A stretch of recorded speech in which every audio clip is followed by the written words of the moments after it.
en région, c'est ce que je préconise de faire dans toutes les régions, c'est l'accompagnement des femmes dans l'emploi, dans la formation. Et tout ça, la région a vraiment un pouvoir si elle le met en place. C'est-à-dire plutôt qu'en Île-de-France, quand on les voit qui mettent leurs millions dans la destruction de terres, par exemple, en région PACA, par exemple, même en Île-de-France, on pourrait utiliser cet argent pour accompagner ces femmes qui ont décroché au courant de leur vie parce que il y a eu des enfants, etc. Les aider pendant cette formation et surtout arrêter d'obliger les femmes à ne pas se former, à ne pas reprendre leur carrière. Pourquoi? Parce qu'elles n'ont pas de place dans les crèches pour les enfants.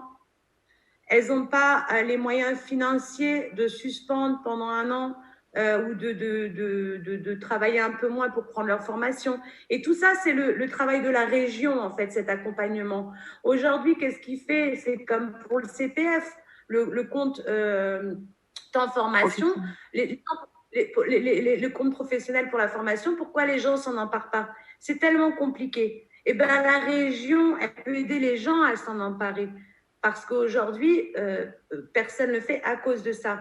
Donc, vraiment, on a beaucoup d'outils en région. C'est une volonté politique de les mettre en place.